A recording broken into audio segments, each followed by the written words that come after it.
My name is Brandy O'Bannon. I'm the Executive Director of the Lebanon Community Hospital Foundation. But we just really thank you for joining us today for our Samaritan Foundation's MedTalk on innovative models of care.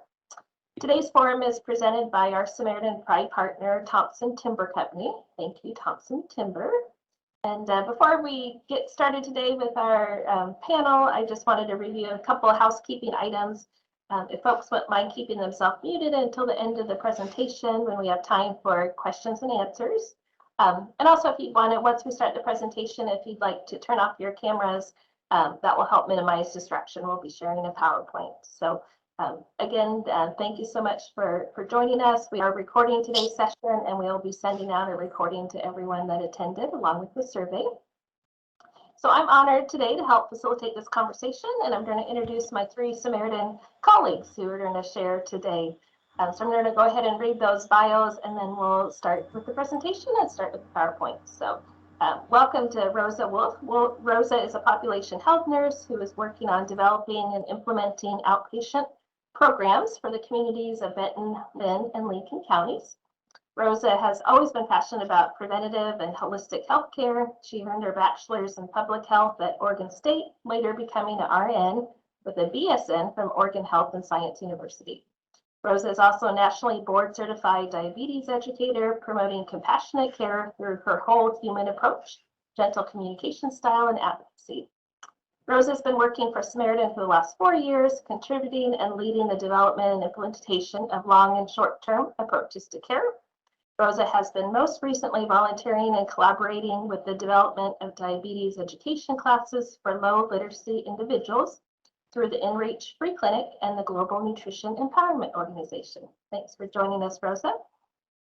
Miranda Miller is our Director for Primary Care in Corvallis for Samaritan Medical Group. She holds a master's in health administration with a concentration in sustainability. Miranda started with Samaritan Health Plans in 2007 and transitioned to the clinics in 2012.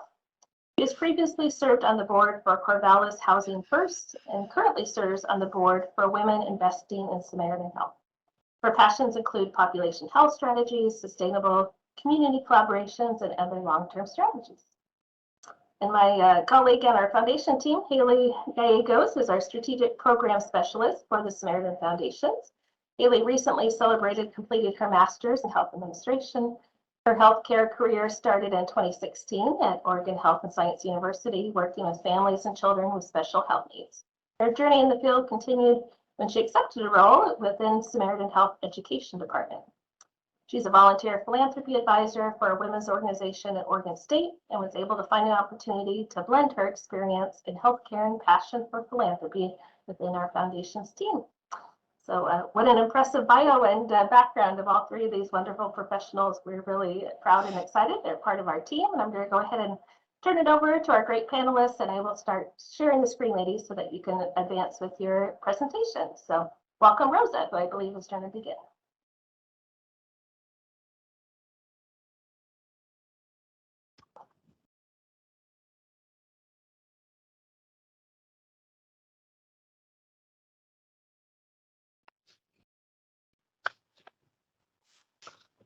Yeah, well, thank you everyone for having me here.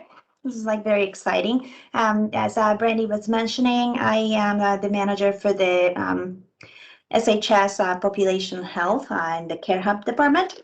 And so we run outpatient programs that are meant to support the whole system and also patients in the community.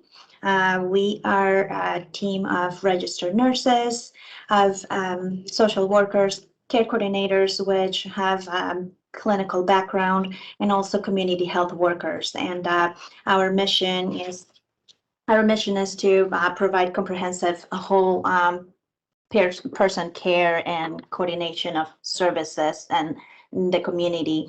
And we serve the Benton, Lynn, and also Lincoln areas. Next slide, please.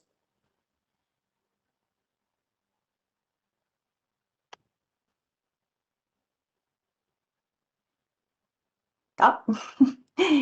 Would you move the next slide, please, Brandy? Thank you. Yes, I'm working on it, Rosa. My computer seems to be, oh, there we go, a little frozen there. Sorry. Yeah, thank you. So we are structured on two main areas, which is that we started with transitions of care, which is more of the short-term care approach, and also the longitudinal care management.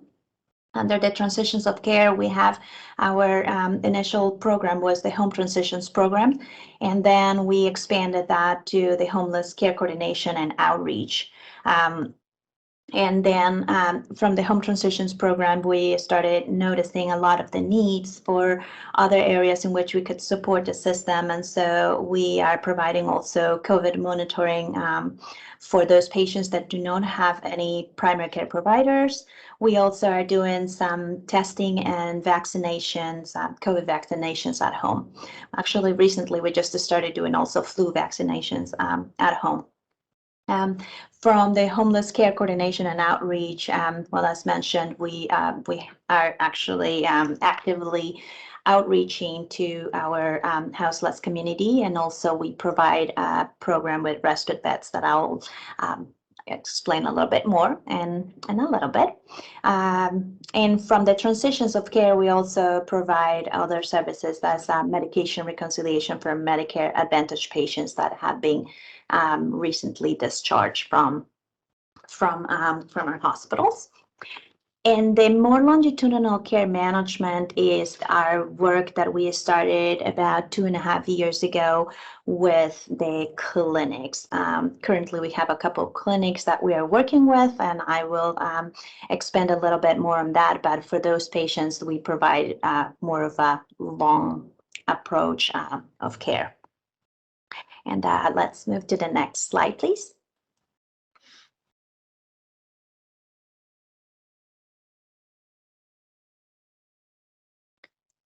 And so the services we provide are basically community-based services.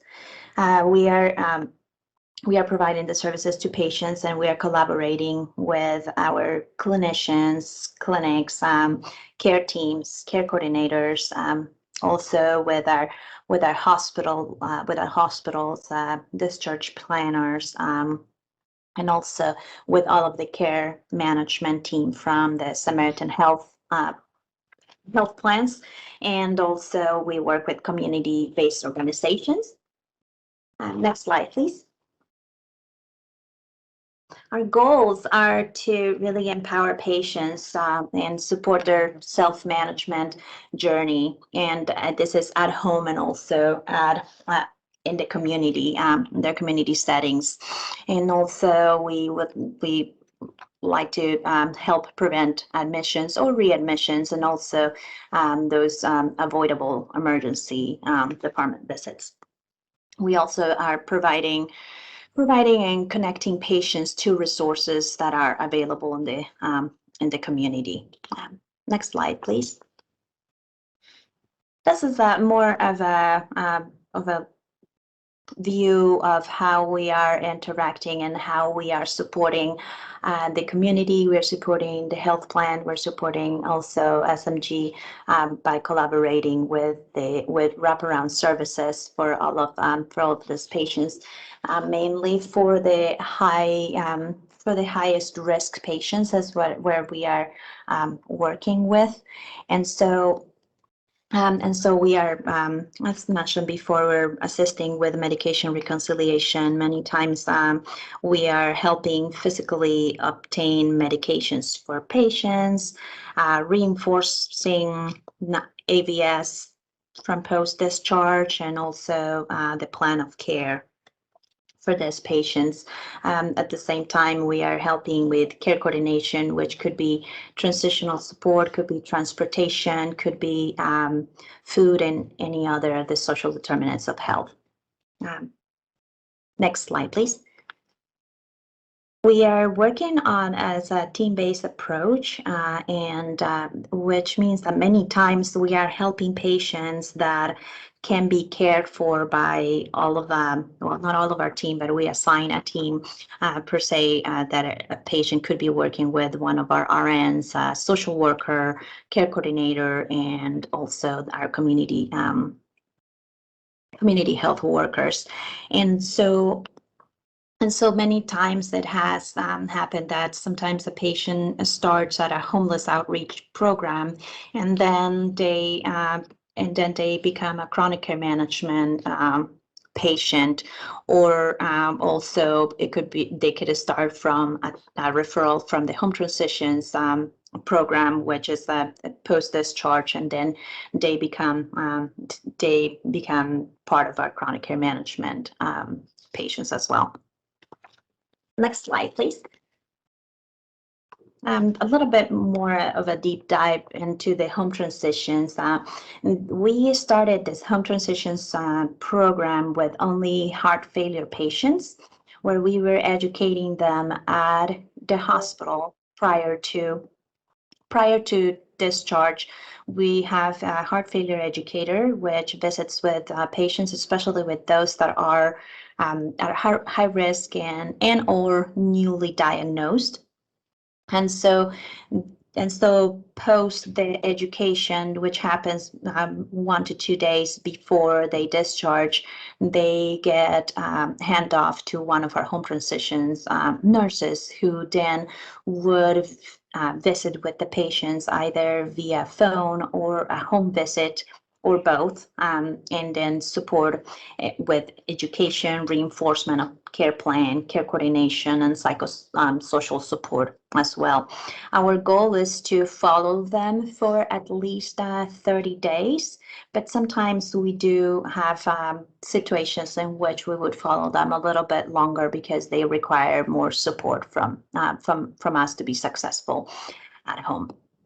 And so we are also providing continuity of care, making sure that we are collaborating with their primary care providers, whether they are in the Samaritan systems or outside of SHS. And can go to the next slide, please. We are receiving these referrals from all different areas. As mentioned before, sometimes we receive referrals for home transitions from our homeless outreach program, many times from community partners or specialty clinics.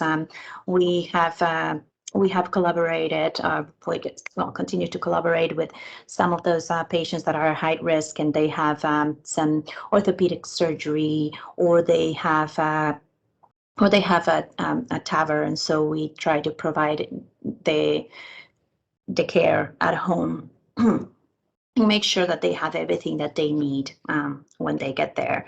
We also get many of our referrals from all of the discharge planners at our 5 hospitals, and also clinic care coordinators. Next slide, please. Excuse me. Our homeless care coordination and outreach is also a service that we are providing. Again, in the Tri-County area that we serve, we are offering psychosocial support, care coordination, health navigation. We are mainly supporting trying to do housing transitions or for either temporary housing or working towards a permanent situation.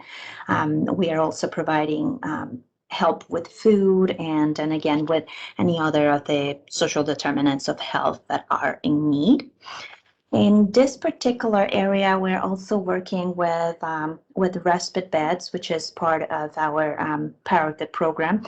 And what we do is we screen individuals that are medically fragile but do not need to be hospitalized, and so that we can provide them with a place to stay while they recover from their illness or from whatever took them to the hospital. And so we would provide this temporary housing from, I want to say, maybe 1 to 4 weeks. Sometimes it would be 6 weeks or so, depending on the situation that the patient is at. And so we have secure beds in all of the 3 counties as well, and hoping to work on more placing for next year. Next slide, please. referrals for homeless outreach as well come from all different areas, and so it could be either a discharge or from home transition, from CCM team, clinic coordinators, and community partners as well. And while patients are also at respite beds, they are assigned a home transition nurse to oversee clinical needs and also connect them with services. And as I mentioned before, many times we are trying to work on a bridge to provide either temporary or a permanent housing and other resources. Next slide, please. With our chronic care management, what we provide is more of a comprehensive and more longitudinal approach to the care that we provide. This is the chronic care management is actually a program from CMS, and so we are required to at least spend 20 minutes per month with each patient, except that many times the patients that we have on these programs are have several comorbidities, so the time that we spend really is a lot more than 20 minutes with them, trying to coordinate services with their primary care providers, with specialists, and also with community resources. We again have a team approach as well. We have everybody that will be involved when needed. We have a CCM RN care manager, basically, who is overseeing the whole care. Many times we are involving our social workers or care coordinators and community health workers. Many times for these patients, we are providing emotional support through our community health workers. There's many patients that are medically fragile and also that may feel lonely, and we found out that visits at home sometimes can make the difference. Our aim is to maintain their health, reduce risk of complications and death. And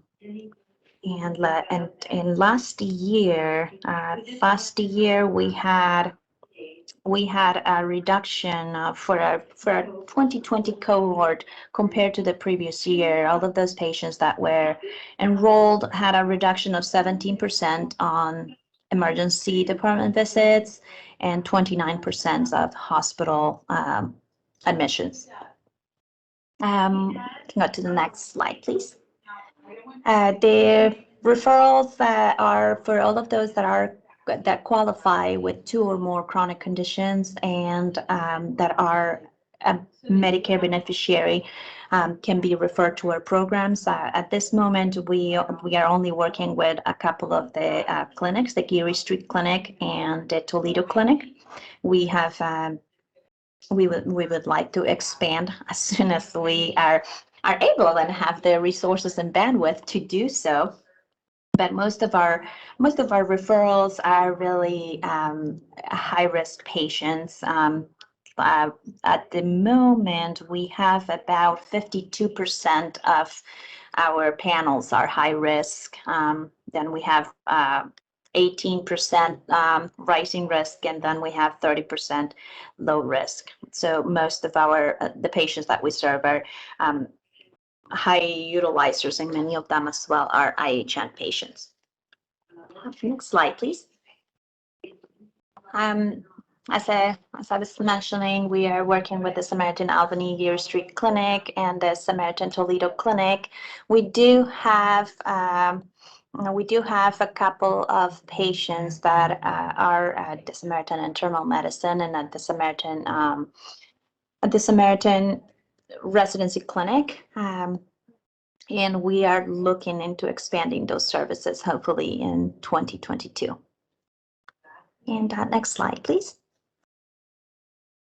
And I wanted to just point out, that from all of those are the main three areas, the main three services that we provide, and then the other projects would be the medication reconciliation for the Medicare Advantage patients. We collaborate with the SOX teams, and also we have been following with the patients with our primary care providers, doing COVID monitoring for the last year and a half or so, since we all hit with the pandemic. And then also we collaborate with the Enrich Clinic, and many times we have supported those patients with education, with home transitions, and also with clinical and social determinants of health needs. All right. Well, it's really hard to follow Rosa because that was a really great presentation. And some of my information is going to kind of dovetail into some of the work that her team is doing. As Rosa mentioned, she has community health workers as well, and this is kind of a new pilot that our primary care teams are looking at doing. So we're completing a care redesign pilot in our clinics and incorporating community health workers into our care teams. So just a little kind of background on really what a community health worker is. They're generally laypersons of the community who work either for pay or as volunteers in association with local healthcare system. They usually share ethnicity, language, socioeconomic status, and life experiences with the community members that they serve. So generally, they provide culturally appropriate kind of health education and information. And sometimes you might hear them referred as a health navigator, a patient navigator, a health coach. Those are all fairly common terms that get used for this role. Next slide, please. So we have a very diverse mission, and we're really looking again to build up our care teams. So we have care coordination and in our clinics, and the health navigator would work with our clinic care coordinators. And so they are doing a kind of a subset of that care coordination, again, more back to kind of capturing social determinants of health. And we'll talk a little bit about the screening that we have implemented. And then we do a lot of work around, particularly around housing and food insecurity and things of those natures. They assist in identification of high-risk patients. So we have a number of reports that we utilize within our EMR system that help us to identify. A lot of this also comes just from warm handoffs in the clinic from the clinician, and they are working directly with those individuals. Community referrals and resources.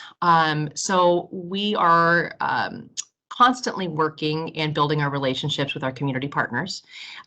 So there's a lot of referrals. We are building some processes within our EMR system to make this a little bit easier, as well as all of our community health workers and our care coordinators and nurses have now received logins for Unite Us, which is another platform that connects community resources as well. One of the things that is really important for us is to become certified, and we'll talk here in just a little bit about what that process is going to look like, to help with insurance assistance. So a lot of times we still see individuals who might not have signed up for Oregon Health Plan, so they may not have any insurance available to them. And so there are processes within the state of Oregon that we can become certified as a healthcare system to then have our community health workers certified to be able to directly go into the system and sign people up so that we can start, providing that care and they can have their needs met.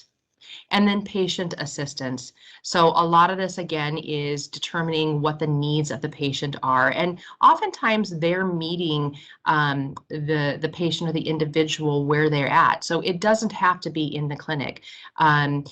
They could go and meet them at the employment department. They could meet them if they need assistance going to a doctor's appointment. So there's a lot of different work that can happen, and this is a really different role. Again, not always situated directly in the clinic. Next slide, please. So again, provides education and support for self-management of chronic conditions. So they are trained, and we'll again talk a little bit about this here in next slide here, is that they will be trained through a process that is already established that gives them very basic knowledge on chronic conditions. So again, these are not clinical individuals, and so they're not performing any kind of clinical type needs, but they are able to assist in getting them the needed resources to be able to to self-manage their chronic conditions. So kind of future state of some of what we would like to do is looking at home visits for emotional support and specific health support. And then again, as I mentioned just a few moments ago, become an OHA community partner outreach program. And again, this will allow our Samaritan community health workers to become a certified Oregon Health Plan application assister. Next slide, please. Okay, now I realize this one is a little bit dizzy. And I believe these slides will be sent out to everyone. So you can really kind of dive into them and look at them more when those are sent out. But really, this kind of gives, for our patient-centered medical homes, this kind of gives the array of things that a clinical community health worker would be involved in. And again, a lot of it is education. You see chronic disease management, identifying best teaching methods, contacts. They can review charts in combination with our clinic care coordinators and RNs that are part of the care teams now. Assist with social services, increase literacy, increase patient activation and empowerment. So there's a lot of things there that our community health workers are there to kind of almost be that social, I don't want to say social worker, but in a sense, kind of taking a little bit of that role. Next slide, please. So we've embarked in Samaritan with our primary care clinics on a care redesign pilot. And we've identified 5 clinics, and those are across our three-county region, in which are taking part in this. And so what this means is we have really, for lack of better words, kind of beefed up what our care teams would look like. And this has, again, we're in the very beginning stages of this, and this hasn't been without us identifying barriers and areas in which we need to work harder on and I think build a more sustainable process. We're going to use wraparound services focused on care coordination and referral management, and really putting processes in place across and a standard that all of our clinics will use in moving these care teams forward. Next slide, please. So when we talk about our care redesign and really what is involved in each one of these stages, at the core of everything are our patients. And so you can see the core care team, which is the first circle that surrounds the patients.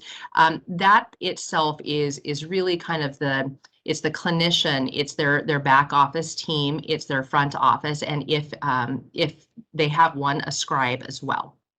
You get into our extended care team, and that is really those individuals that are providing, again, that extra support. They're supporting the core care team, and they're working directly with those patients to help provide them those resources and referrals, and again, meeting them where they're at.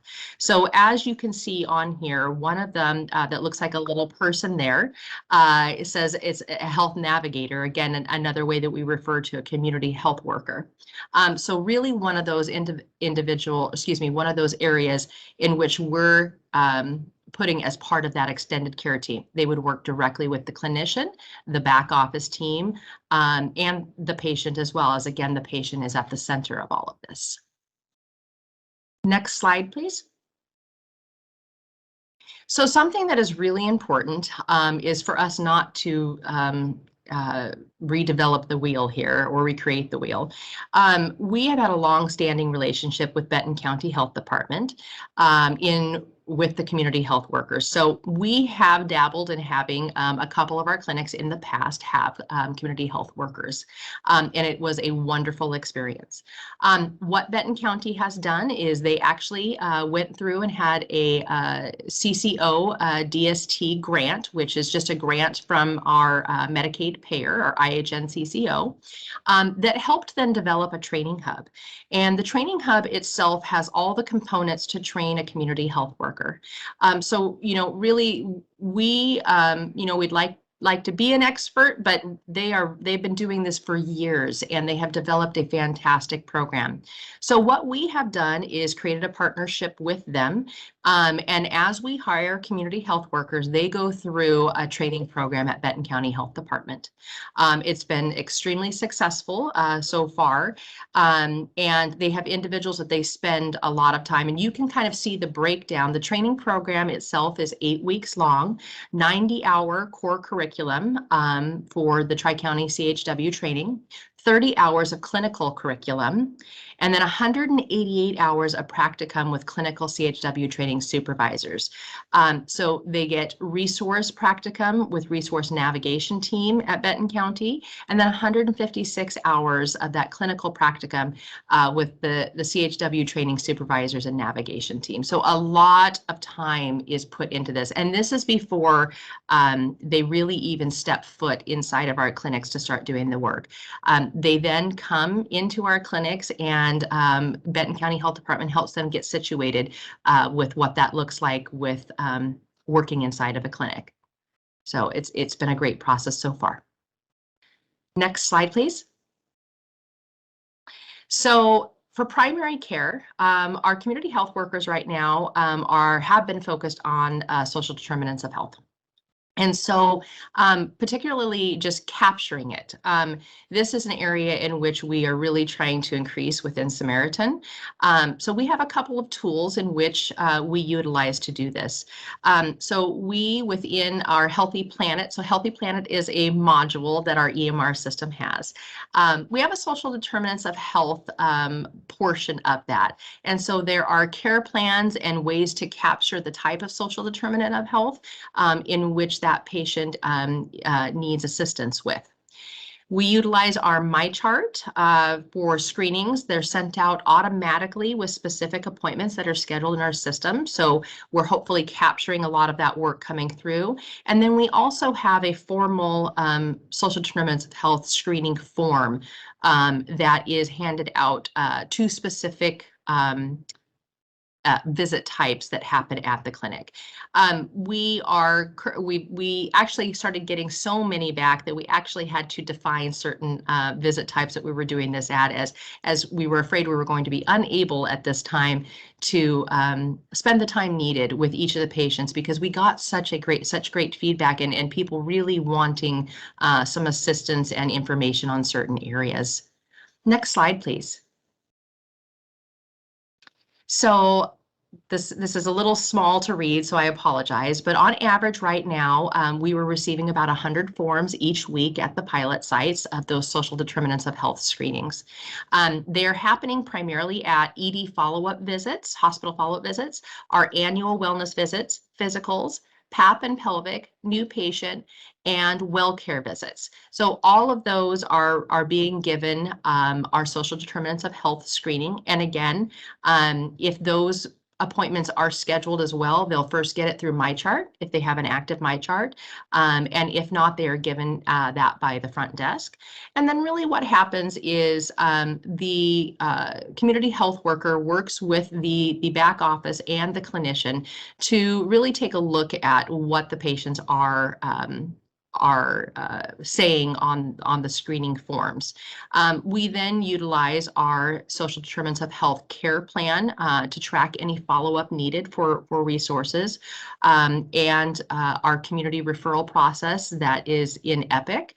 And then we are just starting to work with Unite Us, or not just starting to work with it, but now we finally have all of the needed staff that have logins and are going to be trained on that, to start using that as a platform for community referrals as well. Next slide, please. So reporting and progress. And I see that Paulina is on here.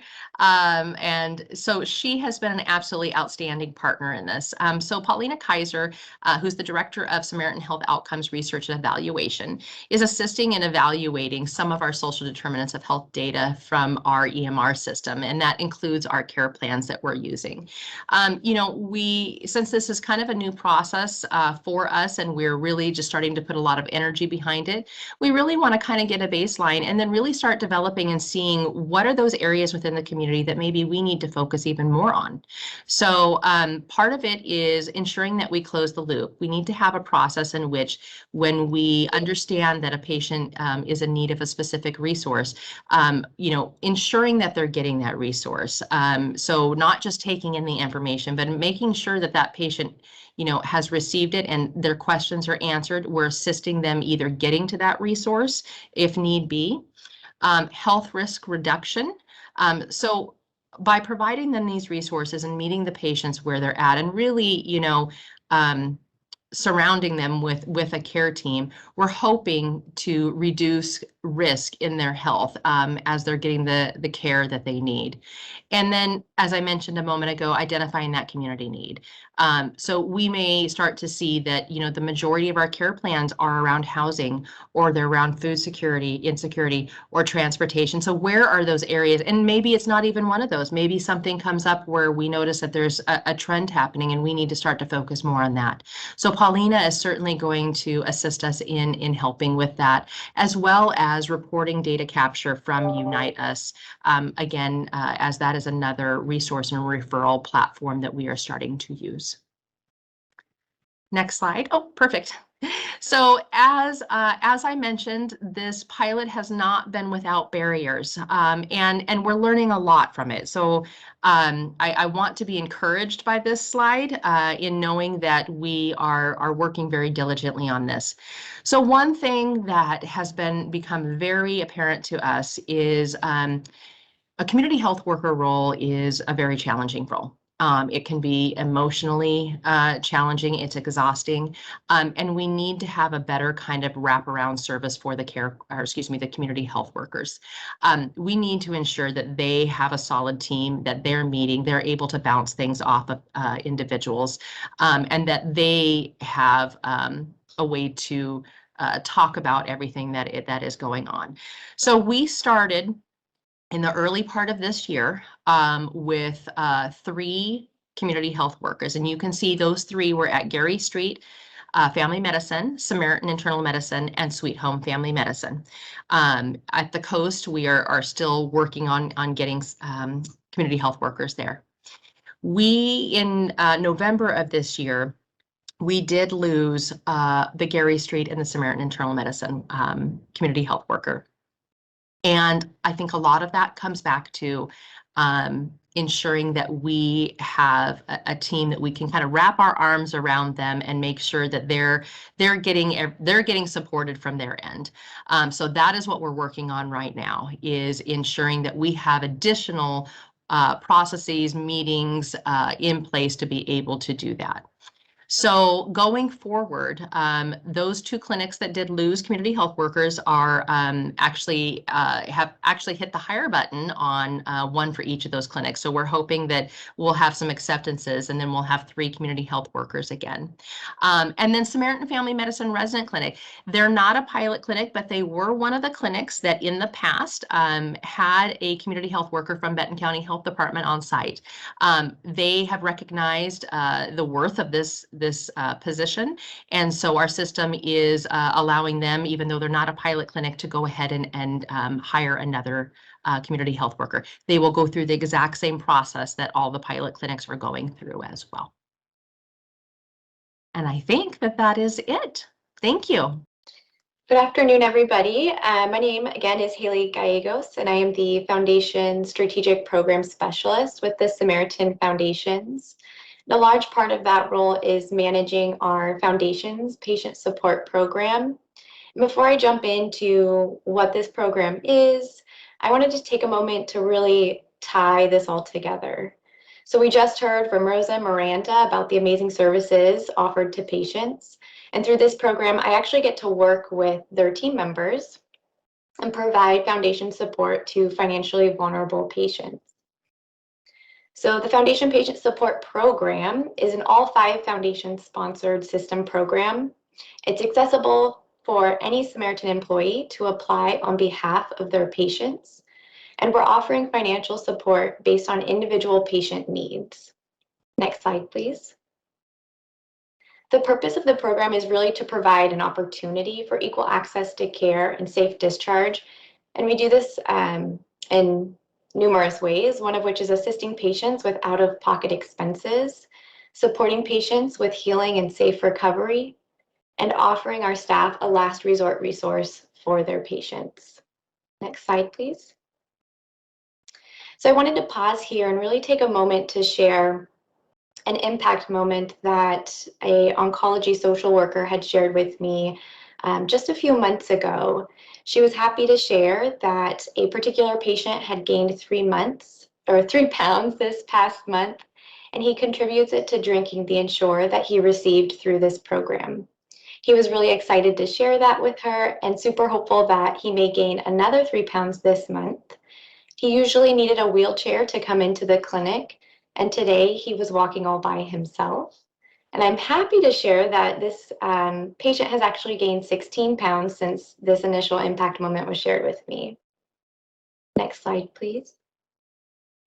So that Ensure, which is a nutritional supplement, is just one of the ways in which we can support patients through the Foundation's patient support program. You can see here on this slide, I have this nice donut graph, if you will, with different buckets of support that we can offer. So you'll see this dark blue section here, which captures all of the transportation support. This can be anything from a taxi ride, a train ticket, a bus ticket, but in most cases, it's actually a gas gift card, supporting patients who do have a vehicle, but they just need a little bit of extra support getting to and from their medical appointments. And then next, you'll see this orange section here. This captures all food and nutrition. So that example we heard on the previous slide of the Ensure drink would be captured within food and nutrition. And then, of course, things like groceries and other over-the-counter nutritional supplements. This gray section here, it's actually my favorite. This is really where we capture all of the really specific, tailored per patient items that we can provide for a patient. So this can be anything from a walker as a patient's being discharged from the hospital to help them get around safely. It can be a heating pad to help keep a patient comfortable while they're at home healing. Maybe it's a safety item like a non-slip mat for their shower, or bathroom rails to help them maneuver. And then the yellow here is housing, which of course is going to capture anything like rent, deposits, and then utility bills. And then the light blue section is our pharmacy support, and this really captures prescription copays for eligible patients. Next slide, please. So lastly, I had a quick presentation for you here. I wasn't sure how long we would take, but I'm happy to share the overall program impact with you all. So in 2020, we had supported 500 individuals at $83,000. And so far in 2021, we're supporting nearly 800 patients at about $85,000. And my concluding thoughts, I'll just share one final thought with you. Though through this program, we've made significant impact, the need of this type of support is definitely ongoing, and it seems like it's in this constant just state of growth. And one of the best aspects about this program has been the ability to adapt and to expand as patients present needs. So while we recognize the success of 800 patients being supported. We know that there's plenty of room and plenty more areas of support that we can offer throughout the Samaritan system. And I look forward to sharing that impact with you all in the future. And for now, I'll turn it back over to Brandy for some questions. Well, thanks so much, Haleigh, and thank you, Rosa and Miranda. Just a really exciting presentation. It's wonderful to hear about all the innovative care models that are happening at Samaritan and all the great collaborations in the community. So we do have a little time here. We were scheduled to go till 1 o'clock, so we would welcome any questions. I would encourage you, you can either use the raise hand feature if you're familiar with Teams up on the bar here, or feel free to unmute yourself too and turn on your camera and just ask away. But we'll pause here and see if anybody has any questions for any of our panelists. Maybe a shy group. I'll kick it off. I know that all of three of you mentioned this real briefly, but I would love to hear kind of what is your New Year's wish? It seems like you all have wonderful, plans of pilots and innovative things that are happening at Samaritan and the community. But what's one thing, I guess, for 2022 that you're really hoping to partner with or kind of move the needle in terms of supporting our patients and our community? Miranda. To be fully staffed. I think for us to be fully staffed and be able to really put these care teams in place for our patients, which in a sense also creates some access for us, is really important. And so I hope the new year brings that for us. Absolutely. Rosa? Yeah, I'm gonna second Miranda. I think that in order to reach out to all of those vulnerable individuals and that are with incredible needs, we need more support. At this moment, we are wanting to expand programs to offer care coordination for all of the patients, but we don't have the staff to actually make that move or make that commitment to another clinic or to more individuals in the community. And I'll finish out again, tying us all together, hearing both of your answers. I look forward to having your teams fully staffed so then I can reach out to them and train them in the patient support program. And so that way we're trickling down that support to our staff and all the patients that they are reaching. Perfect. We hope that all those things come true. Those are wonderful goals for sure. Does any of our attendees have any questions?